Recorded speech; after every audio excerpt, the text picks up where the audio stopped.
I just want to say thank you so much. My channel has reached over 700 subscribers, 702 to be exact, as I speak.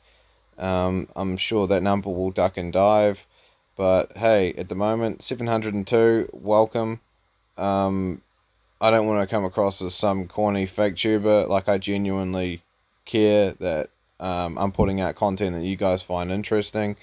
In all honesty, I didn't think my content was that interesting at all. I just kind of It's always been sort of a variety channel, like I just throw shit at the wall and see what sticks.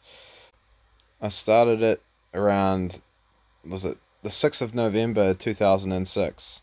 So yeah, it's been around for a long time. I originally first posted a video of the game I was making at the time called Quest for Canine. This is a game that I made with the Gamemaker program in 2012. So yeah, it's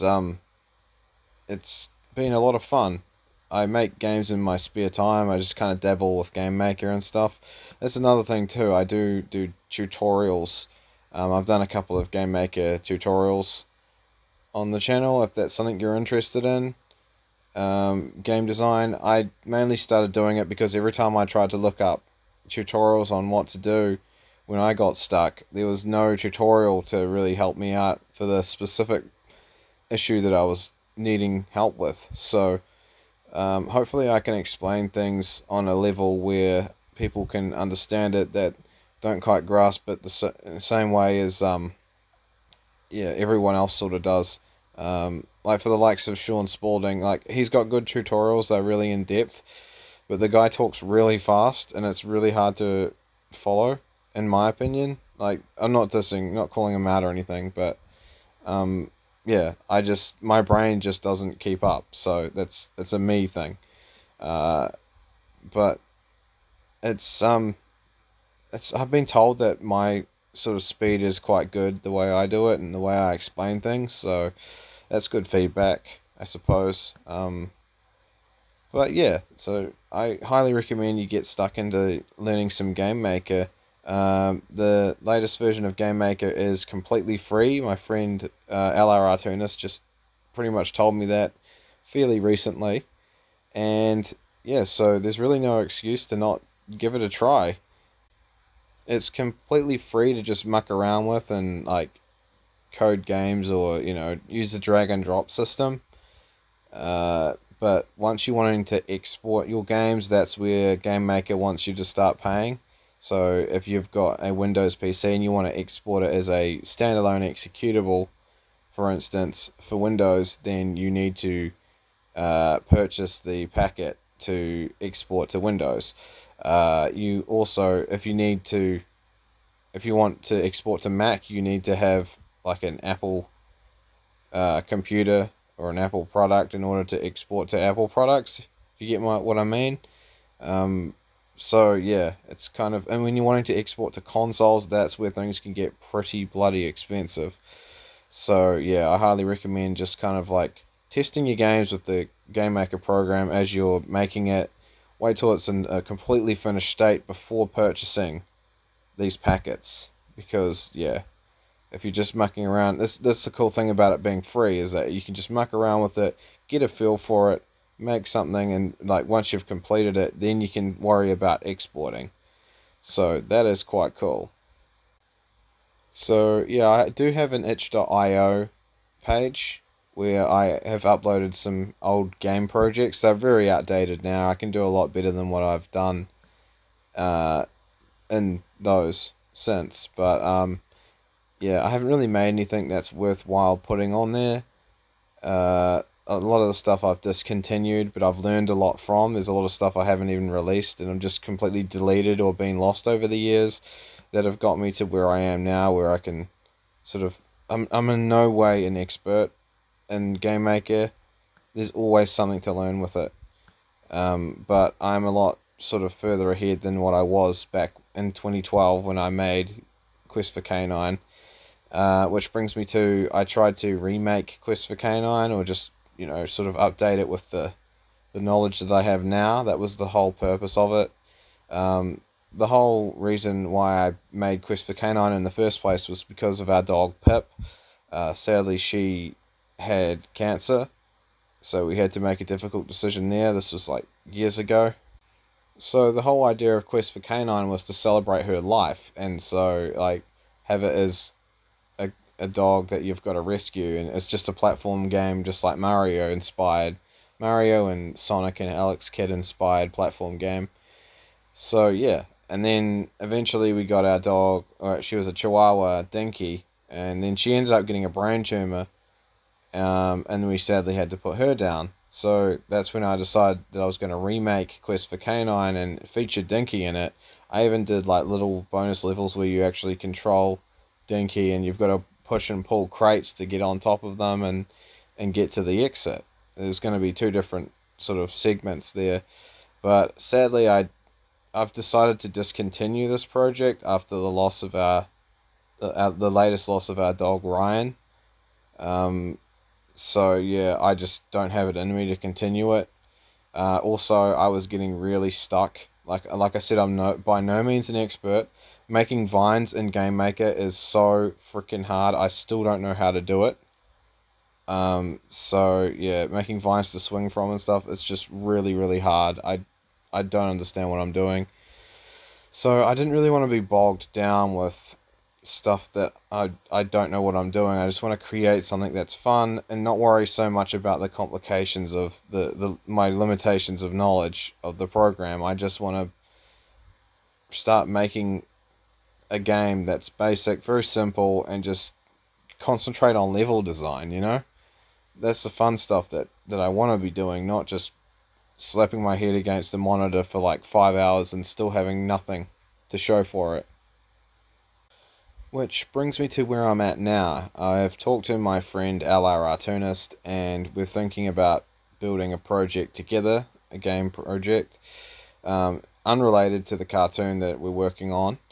I am currently still animating this. I'm doing a bumper to recruit voice actors. That's what I'm working on at the moment. My cartoon's called Stinky Dyke Pirates, and yeah, basically it's about four strong women, shall we say, that live on a dike, which is, by definition, a wall that separates land from water.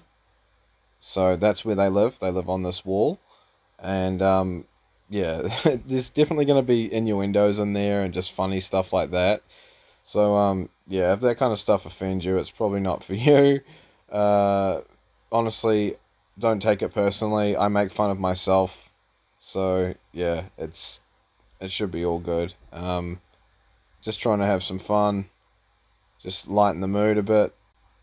It's not just going to be like a big slugging fest where I'm just like constantly ripping on like lesbians or whatever. It's just like there's going to be like the odd bit of innuendos and like jokes like that, but I'll never point out the elephant in the room.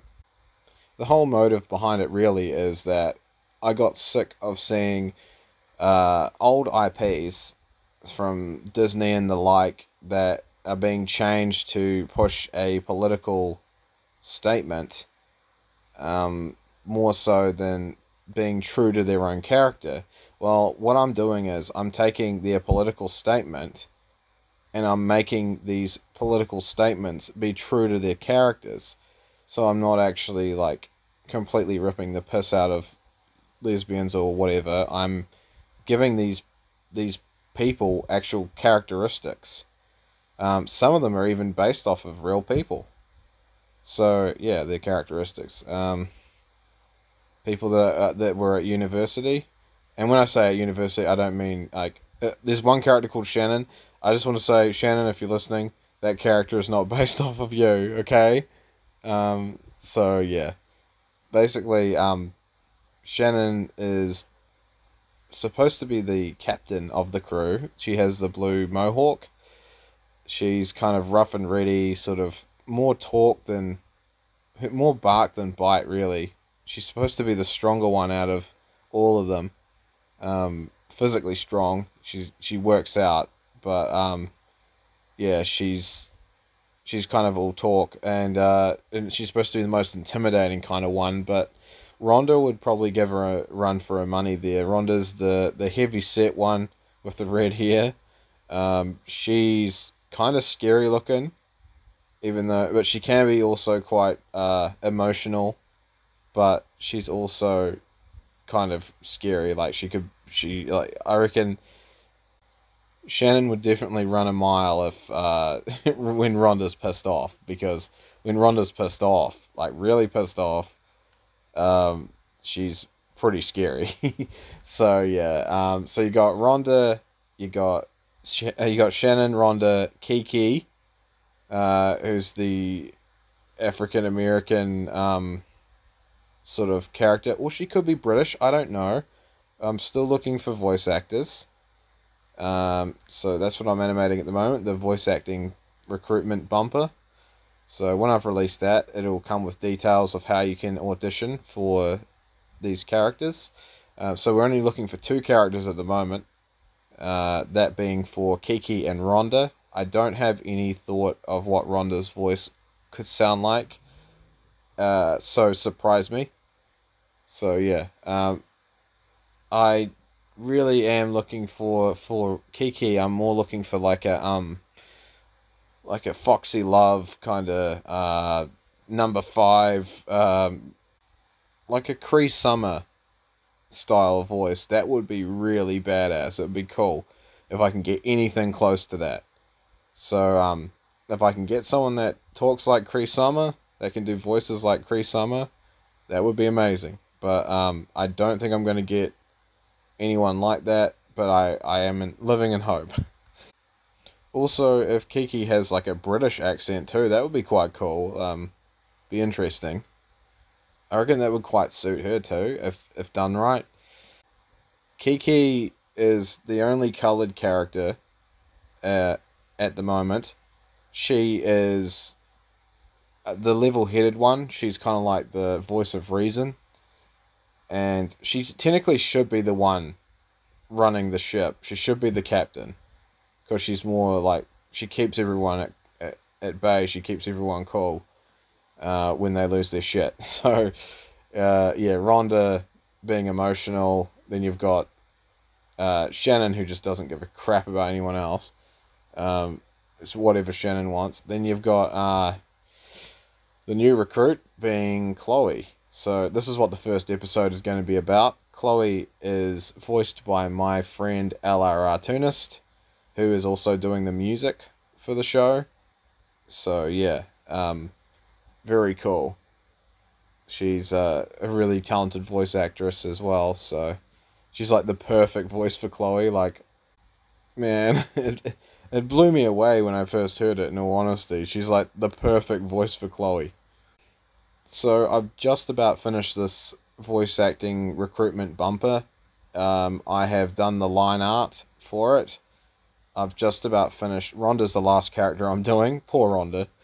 She's the last character I'm doing, and I've just about finished her line art, and then I can start colouring it. And I was going to document the entire thing, recording every session, and I started doing that, but then my computer just started like overheating, and yeah, it just started getting too ridiculous. So I was like, okay, well, maybe I can just record the colouring in process. How about that? Maybe. We'll see what happens. Oh, that's another thing too. Going back to Gamemaker, the new Gamemaker really overheats my laptop, so I don't use that. I still have access to Gamemaker Studio, which is like an older version of Gamemaker. Unfortunately, I can't share that one with anyone, but yeah, it's pretty cool. Like, it doesn't overheat my laptop, so that's a good thing. But maybe you could find a copy of it on the net somewhere. Surely someone's uploaded it. So, back to the channel. I've just been working on, the Stinky Dyke Pirates voice recruitment bumper. I have written at least 7 episodes, the outline for 7 episodes. Just the basic plot lines. Possibly only 6, I don't know. I might drop one idea, because I read it back again and I was like, that's fucking stupid. But I'll see. Who knows? I've got like an ideas bin where I have a call with like LR Artunis, and we just kind of throw ideas around, and we put it in this idea bucket. And so, not a literal bucket, but like a metaphorical one. And we basically will withdraw from that if, say, the episode's getting a little bit dull here or there, and we're just like, okay, well, here's a funny gag that we came up with like ages ago. Should we try and put this in? This would fit well.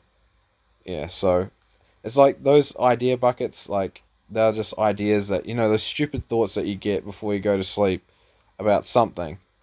Whether it's an idea for a cartoon or the idea for like a scenario or something like that. I get a lot of my good ideas at night time. Well, quote unquote good ideas. Some of them are stupid, like the one I've had for episode 7. And so, yeah, I've just you gotta kind of admit it's shit when it's shit. So, but definitely 6 episodes in stone, pretty good. I just got to think of, maybe it wouldn't be too bad. Like, it's just a basic idea. Maybe once I've fleshed it out, it would sound a lot better. I don't know. But, yeah. These ideas, whenever you get them spontaneously, if you wake up in the night, you have an idea, write it down. Definitely write it down. If you're planning on doing a story of any kind, writing a book, anything like that, write these ideas down somewhere. Just even on your phone, on the notes or memo pad or whatever the hell it is, the app. Do that, because once those ideas have gone out of your head, they're gone forever. You might even have a dream that inspires you, and you wake up during the night and you're like, shit, I gotta write that down. Just do it. Write it down, because like I said, once those ideas are gone, they're gone. So of course, back to the channel again. Video James NZ, or Video James NZ. Of course, it goes without saying that my channel is mostly video game orientated. So yeah, I've uploaded a lot of gameplay stuff. I know some people are kind of getting a little less interested in like the gameplay footage, probably because the footage is too bloody long. It's like over half an hour, like 40 minutes to nearly an hour sometimes. So I understand that, and so I've tried doing videos with commentary, I've tried doing videos without commentary, and just seeing what happens. There's one point there where I was debating whether to record my voice on my cell phone and record the gameplay footage from my laptop, and that way I could sort of edit the video and put my voice over top, the commentary over top, and then have 2 separate videos uploaded to YouTube, one with commentary, one without commentary. So that was just a silly idea I had, and I was just like, well, no, that's probably too much dicking around, because, yeah, it'll take ages to upload it, especially if it's like, I don't know, over 40 minutes long. So, yeah, it'd take a long time. So I decided to just kind of, I don't know, I do reviews here and there as well. Like, my review format's a lot different to what it used to be. I used to have like a intro type thing, and I realized, no, intros are dumb. Like, they just take up like 30 seconds of the video, and it's just annoying. And like, I don't know, have you got through this point where you're like watching your favorite YouTuber and they have the same freaking intro again and again, and you're just like, can you just get to the fucking point? I mean, shit, you're probably thinking that about this video right now, but I'm just, yeah, talking about the history of the channel, and where I'm going with it and stuff. Because I thought a variety channel was a good idea from like the early days of when I first started the channel, in all honesty, because then, even back then, people were like, oh, we should split content and be like, okay, I'm going to have like a gaming channel, and I'm going to have like a current events channel, and people will go to whatever channel that it is that they want to watch, but you're missing out on views on the other channel because of this decision. So this is why they created playlists, in my opinion. This is why playlists exist, because you can create a playlist of just political content and then create another playlist of just gaming content. No one's utilizing this, really. They're just like, oh, let's create 2 different channels. But I think, in my opinion, this is just my humble opinion. It doesn't mean shit. Doesn't mean I'm right. Doesn't mean I'm wrong. This is what I think, anyway. So I just decided to stick it out with the one channel, throw a whole bunch of shit on it, and decide then and there what playlists to have. So I've even got like reviews. I've got actually, I don't have a reviews one yet. I I think I got rid of my old reviews videos. Well, at least they're privated.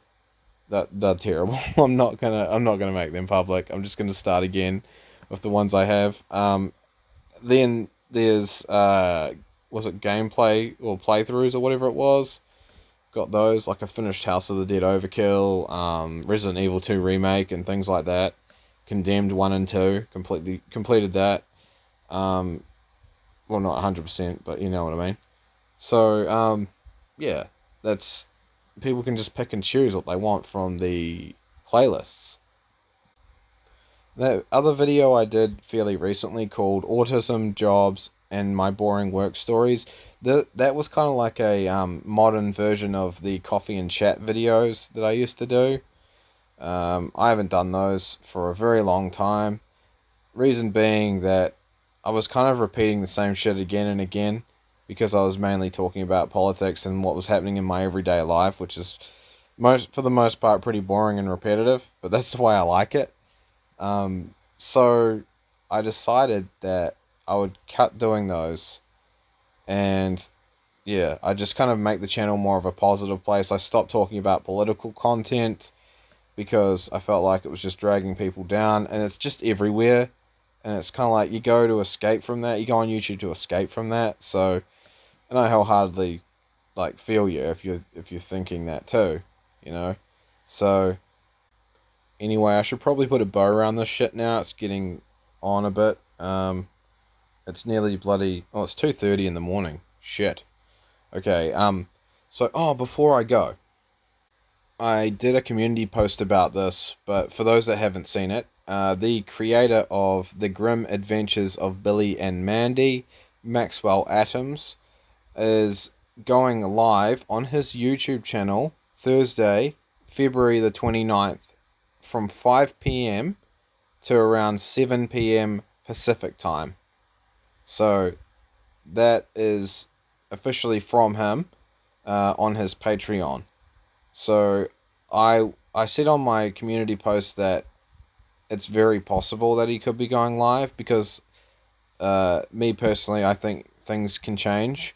So I don't want to get everyone's hopes up and for them to be disappointed, because he's a busy man. He is a very busy man. But he does his best to try and talk to people as well. So be sure to check out his Patreon. I'll leave a link to that in the description below. I left a link in the community post, as well as a link to his YouTube channel where he will be going live today, 5 p.m. Pacific time to 7 p.m. So yeah, that is Friday 2 p.m. here in New Zealand. So yeah, we're a day ahead of you guys, so I can see the future. Once again, thank you so much. Don't want to sound like a cringy fake tuber. I'm probably just going to upload stuff when I decide to upload it, but let me know anyway, what sort of stuff would you be wanting to check out? Like, are you interested in like boring stories, or do you want to just see gameplay without commentary? Do you want to see gameplay with commentary? Do you want to see more tutorials? What's the deal, man? What's your deal? What's your problem? No, just kidding. Just let me know. Like, what do you guys... Just talk to me. Talk to me, alright? Go ahead. I won't bite. In all honesty, I'm probably still going to keep throwing shit at the wall and seeing what sticks. But if I have an idea of what you guys kind of mostly are interested in, I'll upload more of that stuff. But that's me over and out. Thank you so much. Bye.